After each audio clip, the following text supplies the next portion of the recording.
Hey guys, Mr. Palma here. So I hope you guys are continuing to do well and stay safe and keep washing your hands, all that jazz. Anyway, um, so chapter 7, a lot happened that I feel was very informative in Frederick Douglass' life, and now we're going to go through chapter 8. So, as always, we're going to go through the handy dandy review questions. And just to give us something to think about while we're going through it. So, Chapter 8. Why was Frederick forced to return to the plantation after the death of his master? Question 2. How was the value of the master's property determined? How were the slaves valued? Question 3. Why was the division of property between Mistress Lucretia and Master Andrew so horrifying to the slaves? 4. What happened to Frederick's grandmother after the deaths of Lucretia and Andrew? How does this anecdote help explain the value of the slaves? How are slaves valued when compared to livestock? The ironic comparison of slaves to livestock is a continuous theme of the narrative. Okay, so I guess that's pretty important. Question 5. Who owns Frederick by the end of Chapter 8? Question 6. Why is Frederick forced to leave Baltimore? Okay, so that's what we are going to think about. So get your art supplies or your puzzles or whatever you want to do. Keep your hands busy while I'm reading. And let's get started.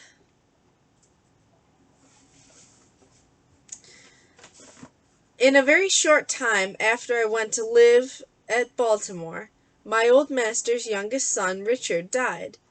And in about 3 years and 6 months after his death, my old master, Captain Anthony, died, leaving only his son, Andrew, and daughter, Lucretia, to share his estate.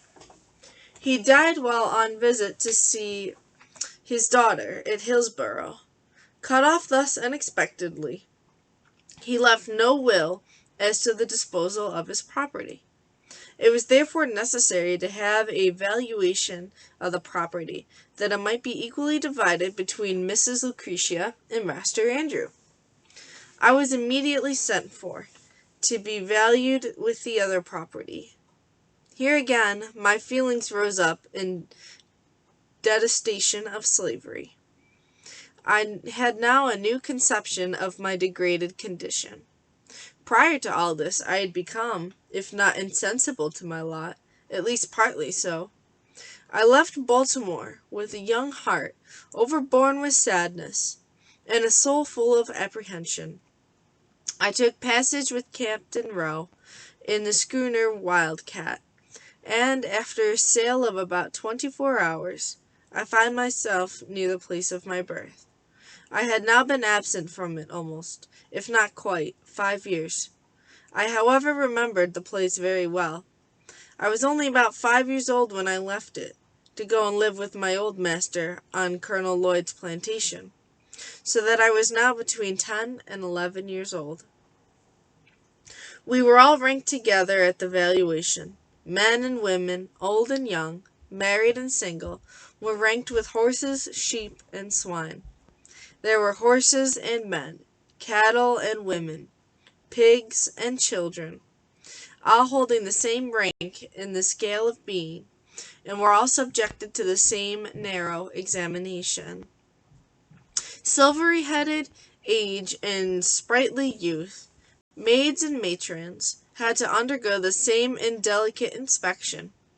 At this moment I saw more clearly than ever the brutalizing effect of slavery upon both slave and slave-holder.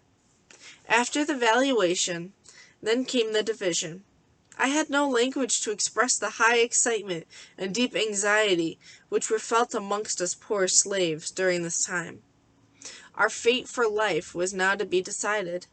We had no more voice in that decision than the brutes among whom we were ranked. A single word from the white men was enough, against all of our wishes, prayers, and entreaties, to sunder forever the dearest friends, kindest kindred, and strongest ties known to human beings. In addition to the pain of separation, there was the horrid dread of falling into the hands of Master Andrew. He was known to us all as being a most cruel wretch, a common drunkard, who had, by his reckless mismanagement and profligate dissipation, already wasted a large portion of his father's property. We all felt that we might as well be sold at once to the Georgia traders as to pass into his hands, for we knew that that would be our inevitable condition, a condition held by us all in the utmost terror and dread. I suffered more anxiety than most of my fellow slaves. I had known what it was to be kindly treated. They had known nothing of the kind.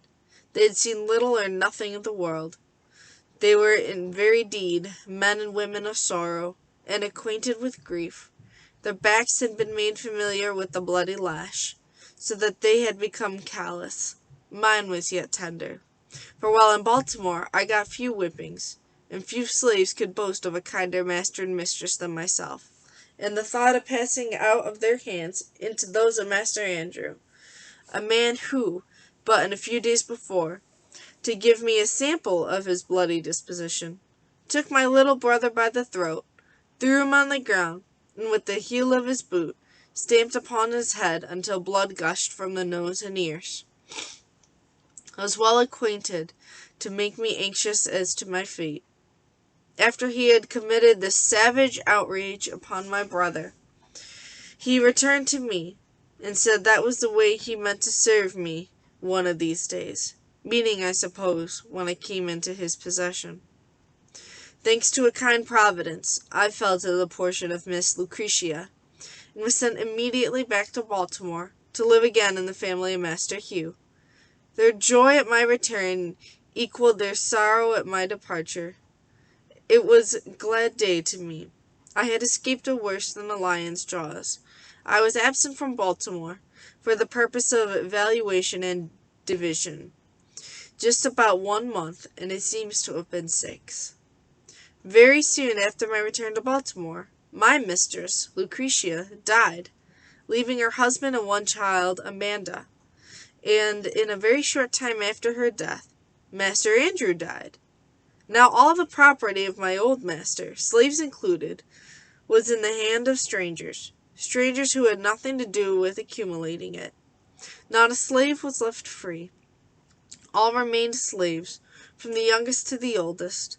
If any one thing in my experience, more than another, served to deepen my conviction of the infernal character of slavery, and to fill me with an unutterable loathing of slaveholders, it was their base ingratitude to my poor old grandmother.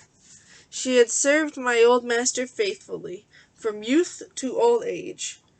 She had been the source of all his wealth.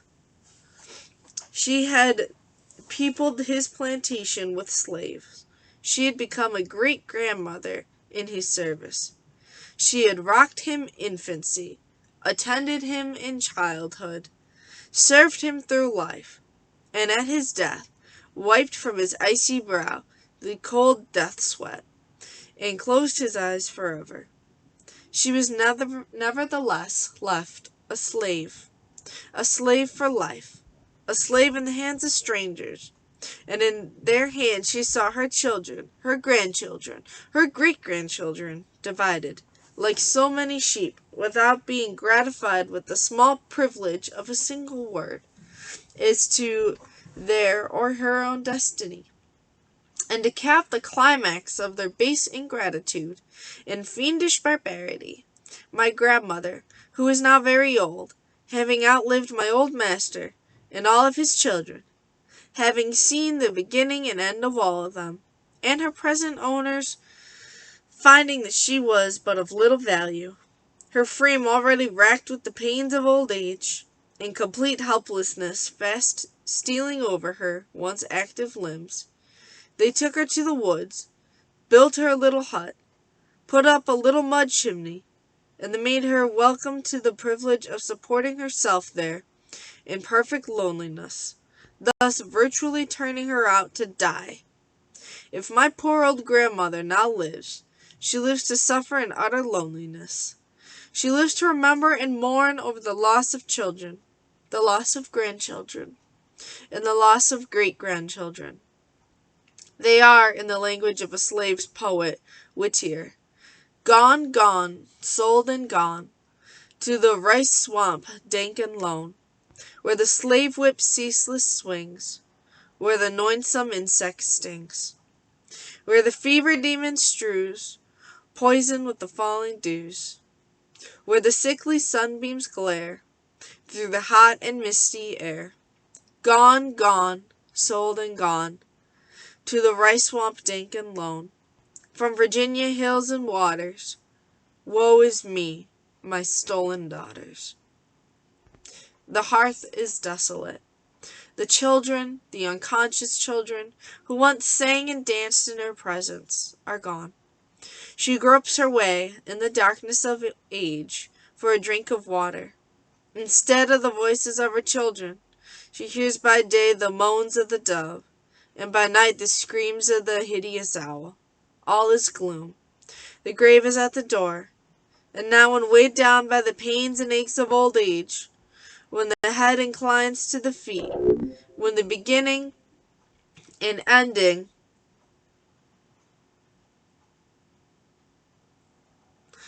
of human existence meet, and the helpless infancy and painful old age combine together, at this time, this most needful time, the time for the exercise of that tenderness and affection which children only can exercise toward a declining parent, my poor old grandmother, the devoted mother of 12 children, is left all alone in yonder little hut before a few dim embers.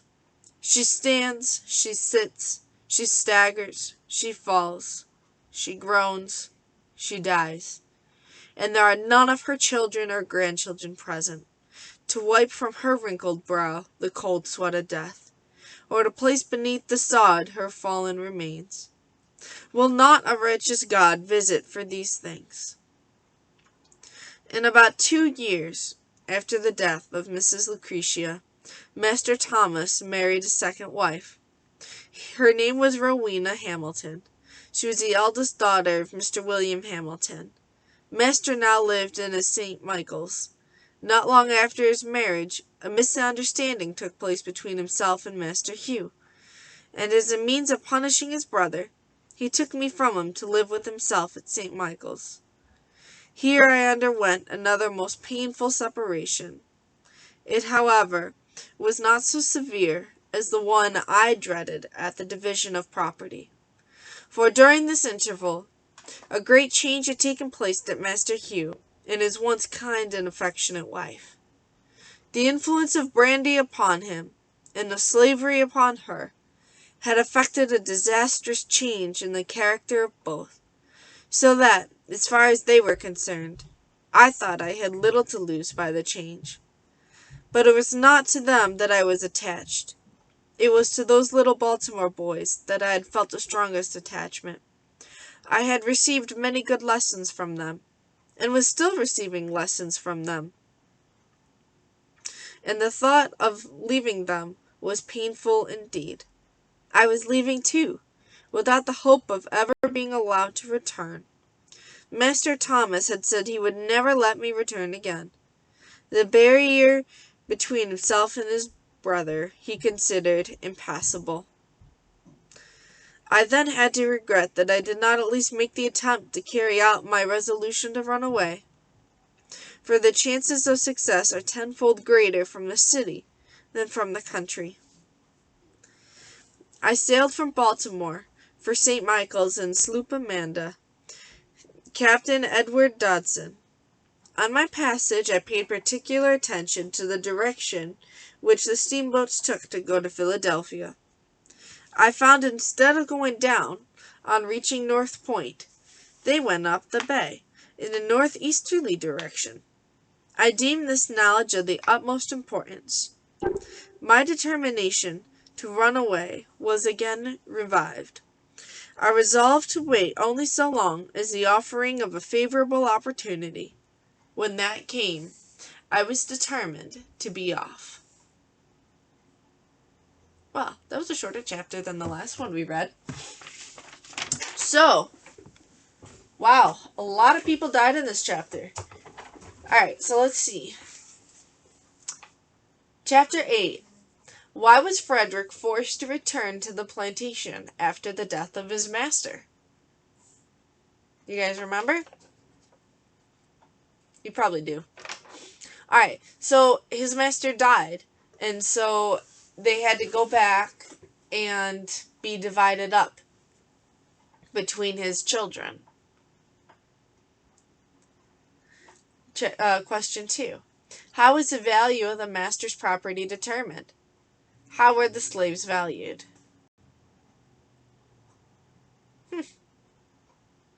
So the slaves were valued no better than regular property. Their souls, their humanity didn't matter.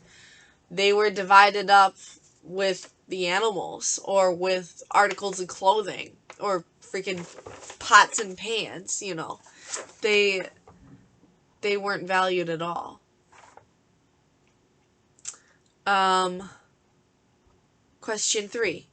Why was the division of property between Mistress Lucretia and Master Andrew so horrifying to the slaves? Well, Master Andrew, I guess, was a drunk, and he was a very violent man. So nobody would want to work for him because he was cruel. He was evil.